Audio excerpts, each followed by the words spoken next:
अस्सलाम वालेकुम। उम्मीद है कि आप सब खैरियत से होंगे। मामूल के मुताबिक आज फिर एक नई वीडियो के साथ हाजिर हूँ।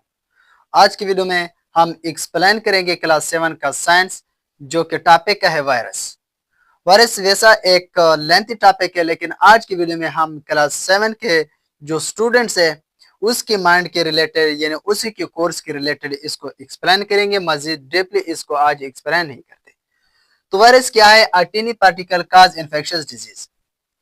छोटे छोटे पार्टिकल होते जो कि फैलने वाले बीमारियों को जन्म देती हैं। और फिर इसका अगर हम स्ट्रक्चर देखें, यहाँ पर हमने वायरस का स्ट्रक्चर ड्रा किया हुआ है और अब इसको लेबल भी करते हैं, एक्सप्लेन करते हैं कि इसके कंपोनेंट क्या है और इसके पार्ट्स क्या है वायरस के। तो सबसे पहले ये क्या है? जीनोम। जीनोम क्या चीज है? Virus composed genetic material is called genome. एक completely virus genetic material DNA RNA पर मुश्तमिल होता है, उसे जीनोम कहते हैं। जैसा कि यहाँ पर आप लोगों को ये वायरस के स्ट्रक्चर में दिखाई दे रहा है, इसे जीनोम कहते हैं, जो कि एक जेनेटिक मटेरियल है। और उसी के बाद क्या है? Capsid, the protective coat around the genome. ये जीनोम है, इसके इर्द गिर्द ये जो प्रोटेक्टिव कोट है इसे कैप्साइड कहते हैं, जो कि जीनोम को प्रोटेक्ट करता है। और ये प्रोटीन से बना हुआ एक प्रोटेक्टिव कोट है, उसे कैप्साइड कहते हैं। कैप्साइड के आगे इनवलप, ये जो सबसे बैरूनी लेयर आप लोगों को नजर आ रही है, जो कि इस कैप्साइड को भी कवर करता है, इसे इनवलप कहते हैं। इनवलप क्या है? Outer most layer around the capsid. इस कैप्साइड के इर्द गिर्द जो प्रोटेक्टिव लेयर है, इसे इनवलप कहते हैं। और आगे है स्पाइक्स। ये जो स्ट्रक्चर में आप लोगों को ये स्ट्रक्चर नजर आ रहे हैं, इसे स्पाइक्स कहते हैं, जो कि हर वायरस के इर्द गिर्द पाए जाते हैं। इसका फंक्शन क्या है?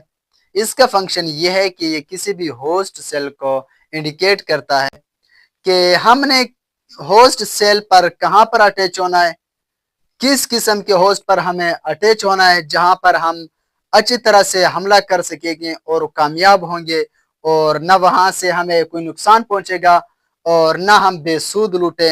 यानी हमारा किधर ही फायदा होगा, किधर हम कामयाब रहेंगे। तो ये तयन करने के लिए वायरस के पास स्पेशल स्ट्रक्चर होती है, जिन्हें स्पाइक कहते हैं। तो ये इसका काम है कि होस्ट सेल पर अटैचमेंट के लिए होस्ट सेल का तयन करते हैं, उसको देखते हैं कि ये हमारे लिए, हमारे रहने के लिए ये सूटेबल है या नहीं।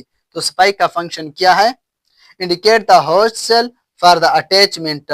जब वायरस किसी होस्ट सेल पर अटैच हो रहा है, तो सबसे पहले इन्हीं का काम है कि वो होस्ट को चेक करती हैं, टेस्ट करती है कि यहाँ पर हम अटैच हो सकती हैं, कामयाब हो सकती है या नहीं। इसके बाद देखो, आफ्टर इन्वेडिंग द होस्ट, जो ही वायरस किसी होस्ट सेल पर अटैक करता है, उस पर हमला करता है, उसमें एंटर हो जाती है, तो वायरस रिप्लिकेट इटसेल्फ। तो वायरस फिर रिप्लिकेट अपने जैसे कापी तैयार कर देती हैं, अपने जैसे और वायरस को क्या करती है? प्रिपेयर कर देती हैं, बिल्कुल हम शक्ल वायरस बना लेती हैं वहां पर। और फिर वही virus attack the host and final damage it. फिर वही जो वायरस है वो होस्ट सेल पर मजीद अटैक करती हैं, हमले करती हैं, और नेबर जो होस्ट है उसकी तरफ भी फैल सकती हैं और नुकसान पहुंचा सकती है होस्ट सेल को। आखिरकार उसे फाइनली मुकम्मल तौर पर डैमेज भी कर सकती हैं होस्ट सेल को। तो ये था वायरस का कुछ स्ट्रक्चर। अब देखते हैं कि वायरस से कौन कौन सी बीमारियां फैलती हैं, जिनमें से हैं एड्स। एड्स की जो बीमारी है ये वायरस के जरिए फैलती हैं। कोविड-19, corona virus, hepatitis, common cold, measles, ETC, ये चंद ऐसी बीमारियां हैं जो वायरस के जरिए फैलती हैं। उम्मीद है आप लोगों को वीडियो पसंद आई हो। अपना ख्याल रखिए, दुआ में याद रखना। अगले वीडियो में फिर मुलाकात होगी, तब तक खुदा हाफिज।